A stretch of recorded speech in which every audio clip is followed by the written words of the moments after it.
Hello, my name is Maria Boris, and today I'm going to be talking about varicose veins for my Bio 166 online class. What are varicose veins?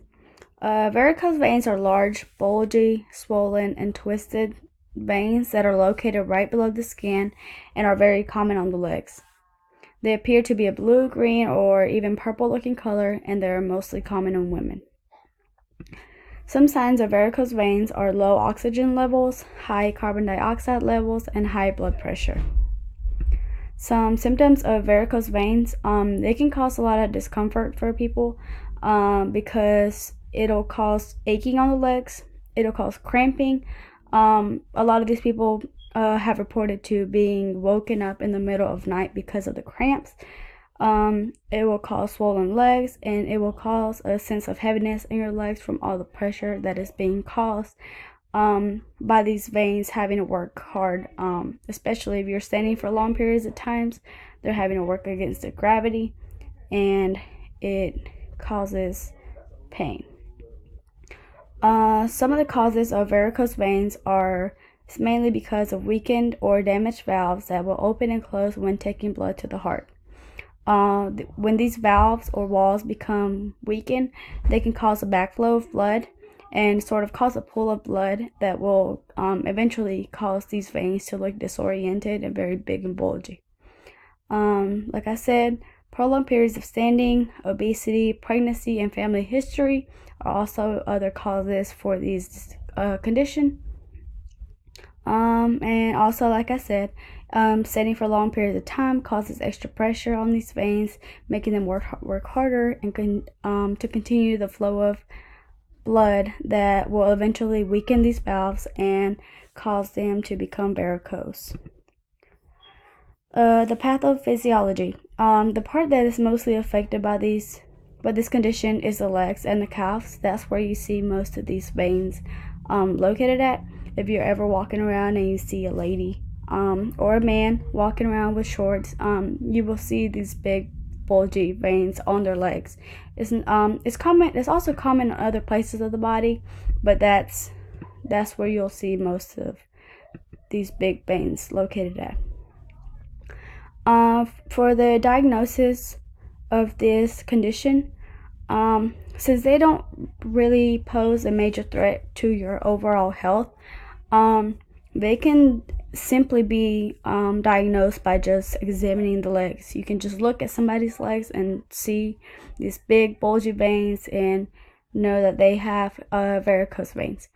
Doctors will look for any swelling, any skin color changes around the veins that are causing them pain, any ulcers that are not healing, and if any of these symptoms or signs are found on these patients, then they will most likely send them to a vascular specialist who will assess them and have them go through a duplex ultrasound scan that will allow them to see the valves and get a picture so they can see what is causing the formation of these varicose veins, or the location of the formation of the varicose veins.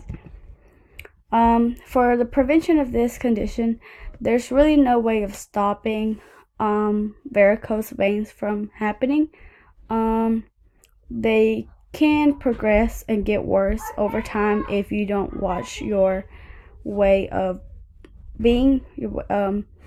So exercise is extremely important. It promotes a healthy weight lifestyle, and it will also help blood circulation in the legs, which is very important. You should avoid sitting for long periods of times or standing for long periods of times. Many of these people have stated that standing and sitting at long times at work could be one of the causes for their condition, and it is.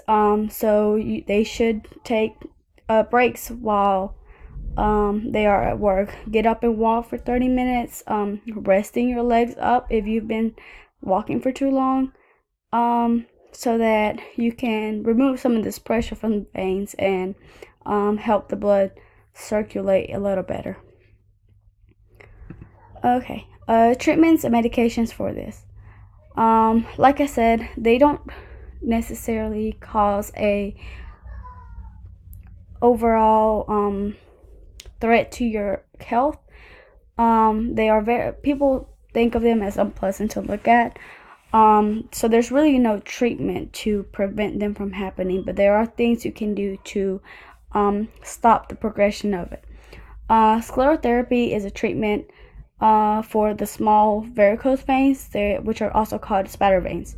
A chemical solution is inserted into the vein that will harden.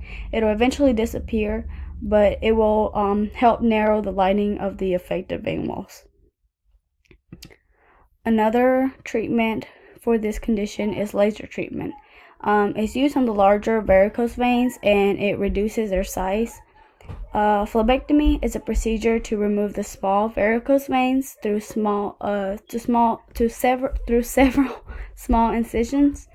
Or you can go through ablation, a procedure where a catheter is inserted into the vein and it will send an intense heat to it that will eventually cause it to close and it'll destroy the vein.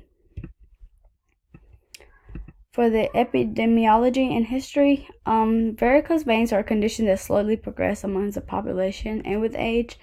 I found a study that was done in Western Jerusalem in 1969 through 1971, where they surveyed a couple of young men and women ages 15 and up, and they saw that there was a 10% prevalence of this condition amongst men and a 29% prevalence in women aged 15 and over. And they also noticed that it rose with age in each sex. It was also found that among women, varicose veins were associated with weight, the wearing of corsets, and having been pregnant before, or if they had babies. In conclusion, this condition is not something to really worry about, but people do need to pay attention to the way they live. You have to make sure you are moving around, especially if you work or you are constantly sitting for long periods throughout the day. You have to get that circulation going in your legs, because if not, you will end up with these varicose veins that could eventually lead to something worse if you continue this way of living. You could cause blood clots in your legs if you sit all the time. So you need to walk around to prevent it from getting worse, or rest your legs if you are up for long periods of times, because you are putting way too much pressure on these veins. And although they are not very appealing, it is very common, so it's nothing to be embarrassed about. It's very common among people, and it should be something that you should not feel afraid of showing. But that is it. Thank you very much for watching.